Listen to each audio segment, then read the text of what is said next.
Hi friends, welcome to infinite world of GK. Republic ദിന പ്രസംഗം. മാന്യ സദസ്സിന് വന്ദനം. ബഹുമാനപ്പെട്ട അധ്യാപകരെ, എൻ്റെ പ്രിയ കൂട്ടുകാരെ, ഇന്ന് നമ്മുടെ രാജ്യം 75ാം റിപ്പബ്ലിക് ദിനം ആഘോഷിക്കുകയാണ്. ജനങ്ങൾക്കു വേണ്ടി ജനങ്ങൾ തിരഞ്ഞെടുക്കുന്ന ജനകീയ ഭരണ സമ്പ്രദായം അച്ചടി മഷി പുരണ്ട് ഇന്ത്യയിൽ അവതരിച്ച ദിനം. അതെ കൂട്ടുകാരെ, ഇന്ത്യയുടെ പരമോന്നത ഭരണഘടന നിലവിൽ വന്നതിൻ്റെ ഓർമ്മയ്ക്കായാണ് ജനുവരി 26 രാജ്യം റിപ്പബ്ലിക് ദിനമായി ആഘോഷിക്കുന്നത്.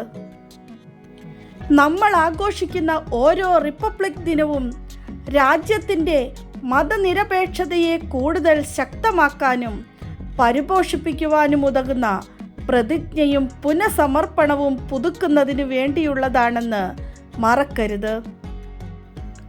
റിപ്പബ്ലിക് ദിനത്തിൽ ഏവരും എന്നും ഓർത്തിരിക്കേണ്ട മഹാത്മാഗാന്ധിയുടെ ഒരു ഉദ്ധരണിയുണ്ട്.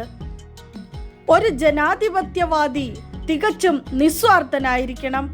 തൻ്റെയോ തൻ്റെ കക്ഷിയുടെയോ പേരിലല്ല, ജനാധിപത്യത്തിൻ്റെ വഴിയിലൂടെ മാത്രമേ അയാൾ ചിന്തിക്കാനോ പ്രവർത്തിക്കാനോ സ്വപ്നം കാണുവാൻ പോലുമോ പാടുള്ളൂ.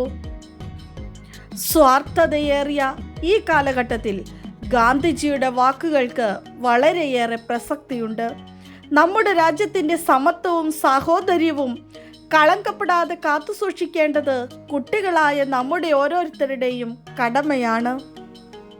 നമ്മുടെ രാജ്യത്തിൻ്റെ ഭരണഘടനയുടെ തത്വങ്ങളെയും മൂല്യങ്ങളെയും നെഞ്ചിലേറ്റി രാഷ്ട്രത്തെ കൂടുതൽ ഉയരങ്ങളിലെത്തിക്കാൻ ജാതി മത ഭേദമന്യേ തോളോട് തോൾ ചേർന്ന് ഒറ്റക്കെട്ടായി നമുക്ക് പ്രയത്നിക്കാം. ഭരണഘടന ഊട്ടിയുറപ്പിച്ച ആദർശങ്ങൾ തളർത്തപ്പെടാതെ എന്നും ഉയർന്നു നിൽക്കട്ടെ എന്ന് നമുക്ക് പ്രതീക്ഷിക്കാം.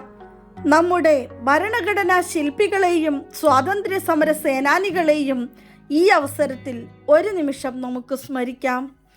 ഏവർക്കും റിപ്പബ്ലിക് ദിന ആശംസകൾ നേർന്നുകൊണ്ട് ഞാൻ എൻ്റെ വാക്കുകൾ നിർത്തട്ടെ. നന്ദി, നമസ്കാരം, ജയ് ഹിന്ദ്.